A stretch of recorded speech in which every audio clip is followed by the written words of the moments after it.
عمر کا زمانہ ہے، آپ جانتے ہیں ہاتھ میں کوڑا رکھتے تھے، تو آپ جا رہے تھے، ایک شرابی تھا، ہاتھ میں اس نے بوتل شراب کی پکڑی تھی، گلی کا موڑ کاٹا اس نے تو آگے حضرت عمر نظر آئے۔ حضرت عمر تو موقع پہ سزا دیتے تھے، ہاتھ میں درہ پکڑا ہے تو اس نے دل ہی دل میں کہا مالک عمر کے قہر سے بچا لے، پکی توبہ کرتا ہوں آج کے بعد شراب نہیں پیوں گا، اور جلدی سے وہ شراب کی بوتل بکل میں بغل میں دبا لی۔ حضرت عمر بھی سر پہ پہنچ گئے اور جھڑک کے کہا کہ یہ تیرے پاس کیا ہے؟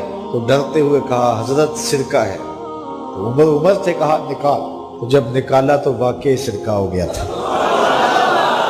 جو رب شراب کو سرکے میں بدلنے پہ قادر ہے، وہ رب گناہوں کو نیکیوں میں بدلنے پہ بھی قادر ہے۔ تو اس کے در پہ کوئی آئے تو صحیح، جھولی پھیلائے تو صحیح، ہم تو مائل بکرم ہیں، کوئی سائل ہی نہیں، راہ دکھلائیں کسے، راہ روے منزل ہی نہیں۔ کوئی اس کی دہلیز پہ تو آئے، اس کی چوکھٹ پہ تو آئے، بلکہ اس کی رحمتیں تو بہانے ڈھونڈتی ہیں۔ بشر حافی ایک بہت بڑے شرابی تھے اور زندگی شراب کے نشے میں دھت گزرتی تھی۔ ایک دن گلی سے گزر رہے تھے، کاغذ کا ایک ٹکڑا دیکھا، اس پہ رب کا نام لکھا تھا۔ یار بندہ گناہ گار ہو بے ادب نہ ہو، گناہ گار ہو بے ادب نہ ہو۔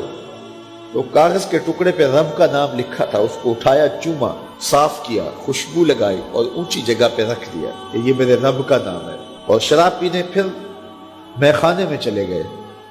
وقت کے ولی کو الہام ہوا، جا ڈھونڈ بشر کو اور میرا سلام دے، اور اسے کہہ کہ تیرے رب نے تیرے سارے گناہ معاف کر دیے۔ نکلا، پوچھا بشر کون ہے؟ لوگوں نے کہا وہ تو بہت بڑا شرابی ہے۔ اللہ اکبر۔ گھر پوچھا، کہا وہ شراب خانے میں۔ شراب خانے میں پیچھے چلے گئے۔ وقت کا ولی اللہ شراب خانے کے دروازے پہ دستک دے رہا ہے۔ اندر سے آواز آئی، کون؟ نام بتایا، کہا میں بشر کو ملنا چاہتا ہوں۔ کہا وہ تو نشے میں دھت پڑا ہے۔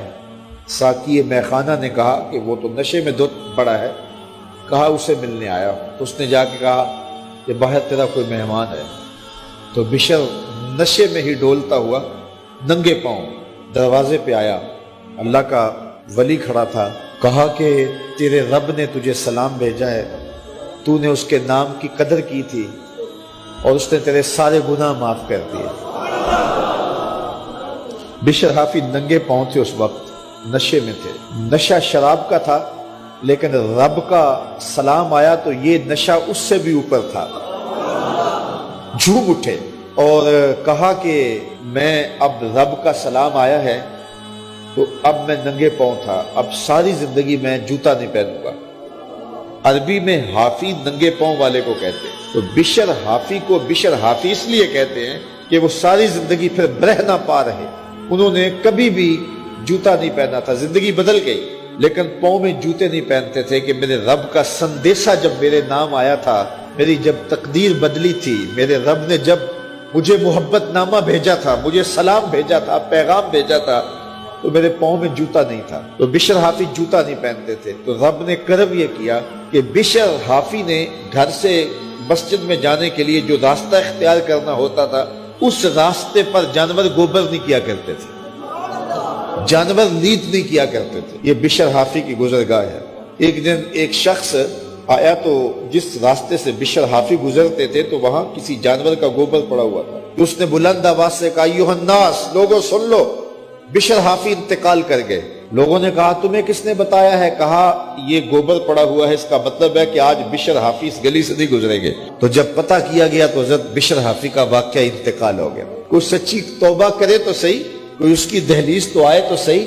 ہم تو مائل بکرم ہیں، کوئی سائل ہی نہیں، راہ دکھلائیں کسے، راہ روے منزل ہی نہیں۔ کوئی جھولی تو پھیلائے، وہ تو کریم ہے، اس کی تو رحمتیں آواز دے رہی ہیں، یا ایھا الانسان ما غرک بربک الکریم، او بھاگے ہوئے انسان، آجا پلٹ کے، تیرا رب بڑا کریم ہے۔